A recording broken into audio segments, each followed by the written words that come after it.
Hello class ninth, कैसे हैं आप सभी। उम्मीद करते हैं सभी बढ़िया होंगे, लाजवाब होंगे और अपने अपने परीक्षा की तैयारी भी आप लोग काफी बढ़िया तरीके से कर रहे होंगे, है ना।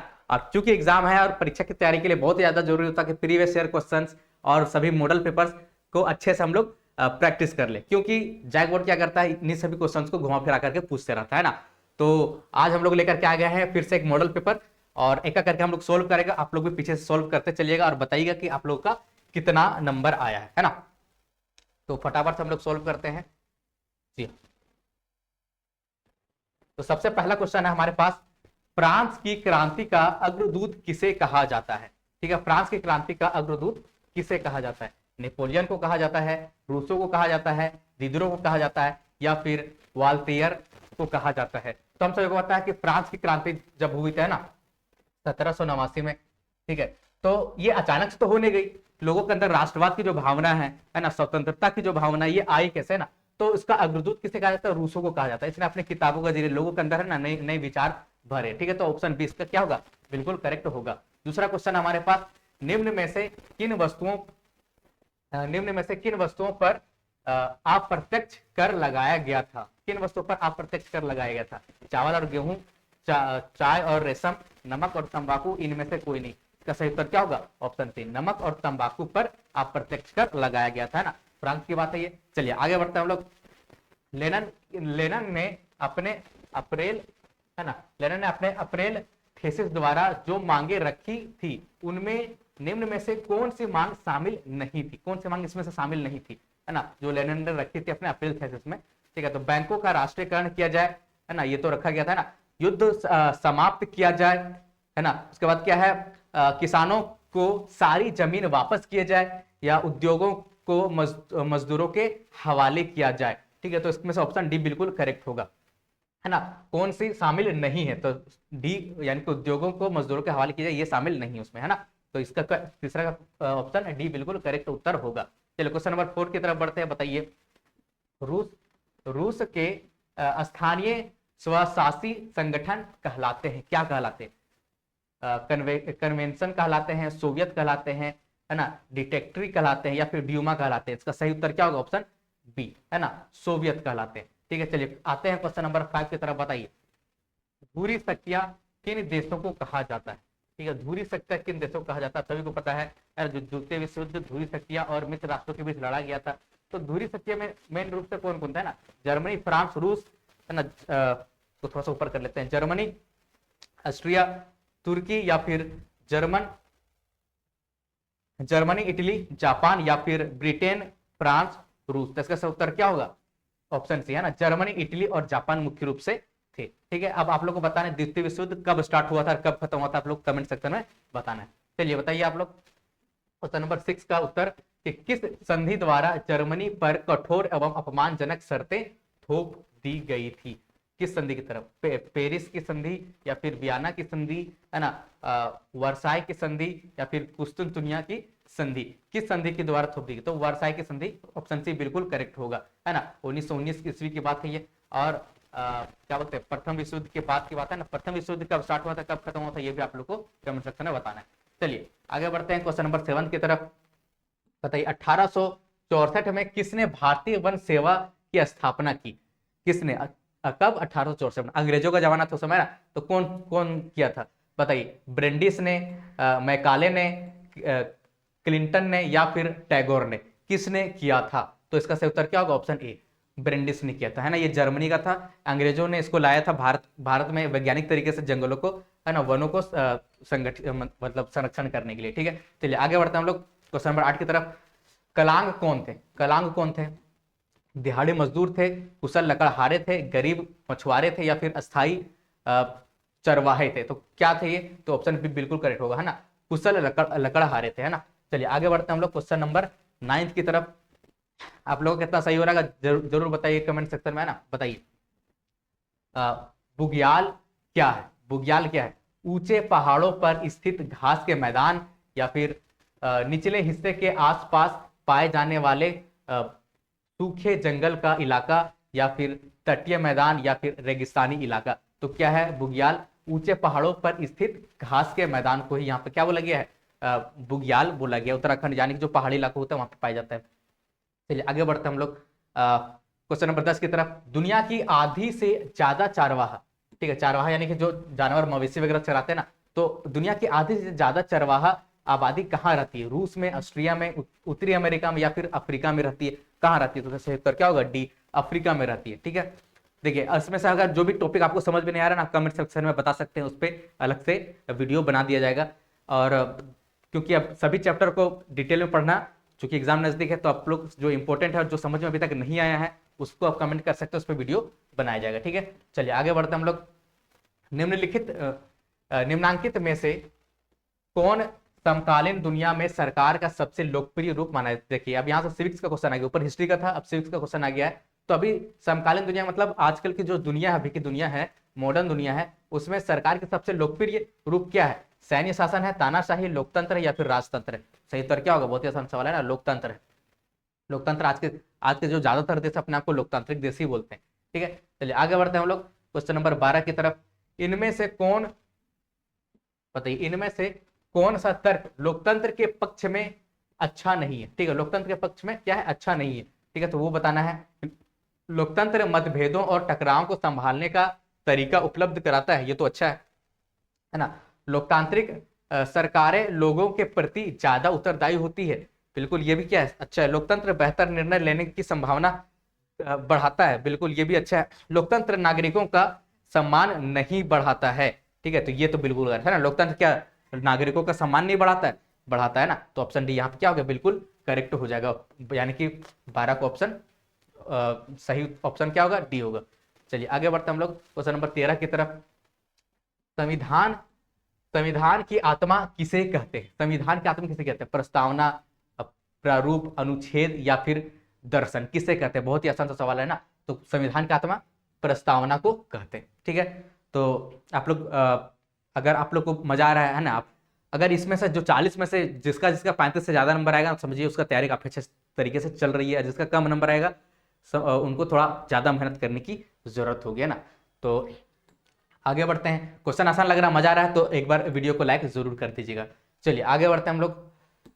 दक्षिण अफ्रीका का लोकतांत्रिक संविधान बनाने में इनमें से कौन सा टकराव सबसे महत्वपूर्ण था? कौन सा टकराव? दक्षिण अफ्रीका और उसके पड़ोसी देशों का, स्त्रियों और पुरुषों का, गोरे अल्पसंख्यक और अश्वेत बहुसंख्यकों का, या फिर रंगीन चमड़ी वाले अल्पसंख्यक और अश्वेत बहुसंख्यकों का? है ना, थोड़ा फनी फनी यहाँ पे ऑप्शंस दिया रहता है, तो ध्यान रहिए। दक्षिण अफ्रीका यानी साउथ अफ्रीका की जो बात हो रही है, वहां पे गोरे लोग भी हैं, अश्वेत लोग भी हैं, यानी कि एक तरीके से बोल सकते हैं गोरे लोग और काले लोग। लेकिन काले लोग क्या है? अभी बहुसंख्यक है, और गोरे लोग क्या? अल्पसंख्यक। पहले गोरे लोग बहुत ही ज्यादा जुल्म क्या करते थे इन लोगों पे। ठीक है, तो वहां पे इन दोनों में ही टकराव होती है। ठीक है, तो वहां पे लोकतंत्र लाने के लिए यही क्या सबसे क्या था? सबसे महत्वपूर्ण था कि इनमें सामंजस्य होना चाहिए। ठीक है, चलिए आगे बढ़ते हैं हम लोग। ऑप्शन सी इसका बिल्कुल करेक्ट होगा।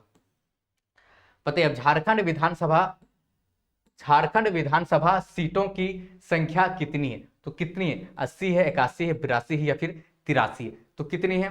तो इसका सही उत्तर क्या होगा? ऑप्शन सी, 82 है। ठीक है, होता तो 81 है ना, निर्वाचित तो 81 किया जाता है। ठीक है, लेकिन मनमोनित एक होता है ना, यानी कि 80+1 यानी कि 82। ऑप्शन सी यहाँ पे बिल्कुल करेक्ट हो जाएगा।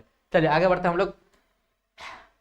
राष्ट्रीय मतदाता दिवस कब मनाया जाता है? बताइए, राष्ट्रीय मतदाता दिवस कब मनाया जाता है?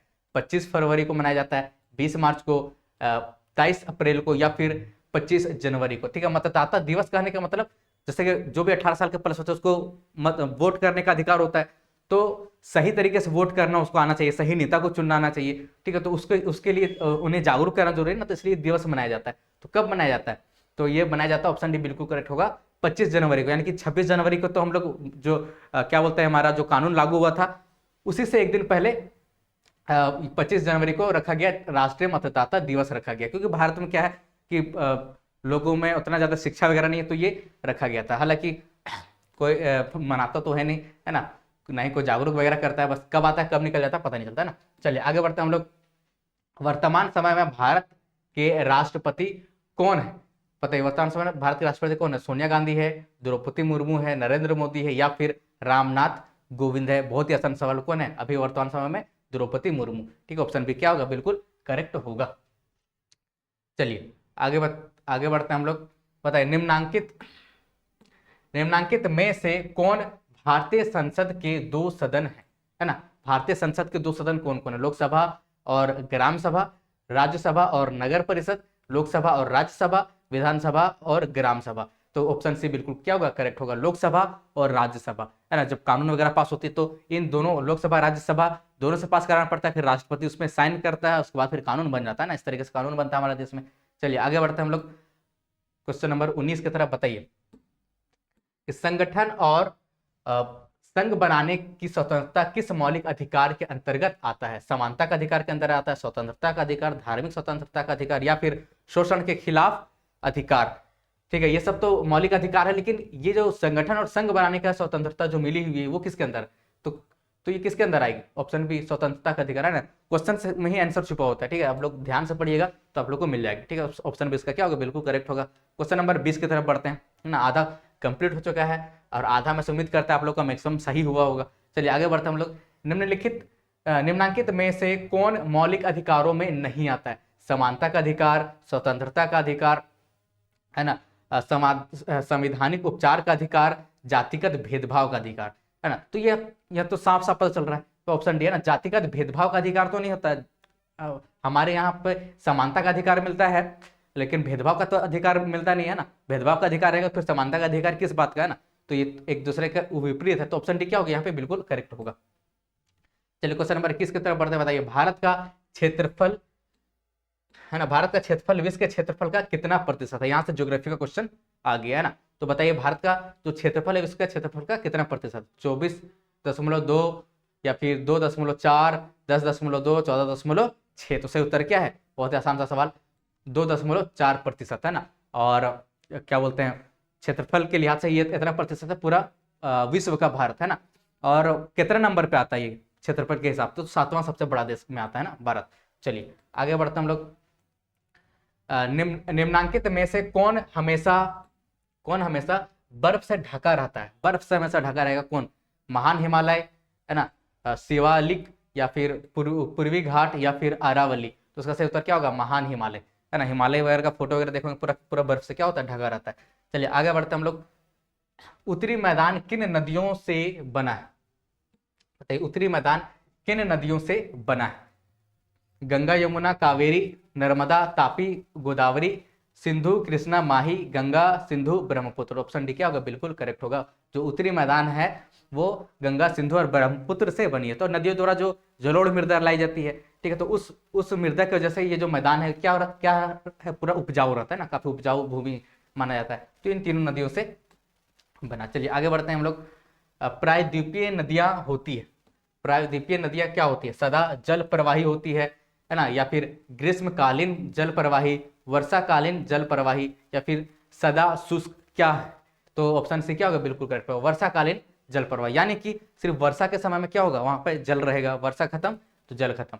चलिए आगे बढ़ते हम लोग क्वेश्चन नंबर 25 की तरफ। निम्नांकित में से कौन सी लवणीय जल वाली झील है ना? जल वाली झील, यहाँ स्पेशल का छोड़िए, ठीक है। तो सांभर है, वुलर है, डल है, या फिर गोविंद सागर है? तो उसका सही उत्तर क्या होगा? सांभर, है ना, सांभर है, ठीक है। चलिए आगे बढ़ते हैं हम लोग क्वेश्चन नंबर 26 की तरफ। निम्नांकित में से कौन जलवायु को प्रभावित करने वाला कारक नहीं है? ठीक है, ध्यान रहे कौन सा कारक नहीं पूछ रहा है ना। तो बताइए अक्षांश, ऊंचाई, वायुदाब एवं पवन, या फिर मौसम समाचार, है ना। तो ऑप्शन डी क्या होगा? बिल्कुल करेक्ट होगा ना। मौसम समाचार, समाचार तो भाई तो सूचना देता है ना, समाचार देता है कि मौसम कैसा रहने वाला है। ये तो जलवायु को प्रभावित तो बिल्कुल नहीं करता है, ठीक है। तो इसका ऑप्शन डी क्या होगा? बिल्कुल करेक्ट उत्तर हो जाएगा। चलिए आगे बढ़ते हैं क्वेश्चन नंबर 27 की तरफ। बताइए भारत में मानसून का आगमन कब होता है? भारत में जो मानसून यानी बारिश का जो मौसम होता है वो कब से आना शुरू होता है ना? मई में प्रारंभ में, है ना, मई के प्रारंभ में होना चाहिए ना। मई के प्रारंभ में, जून के प्रारंभ में, या फिर जुलाई के प्रारंभ में, अगस्त के प्रारंभ में? तो सही उत्तर क्या होगा? जून के प्रारंभ में स्टार्ट होता है, और केरल में सबसे पहले आती है, उसके बाद फिर धीरे धीरे पूरे भारत में ना। चलिए तो ऑप्शन बी इसका क्या होगा? बिल्कुल करेक्ट होगा। चलिए क्वेश्चन नंबर 28 की तरफ आते हैं हम लोग।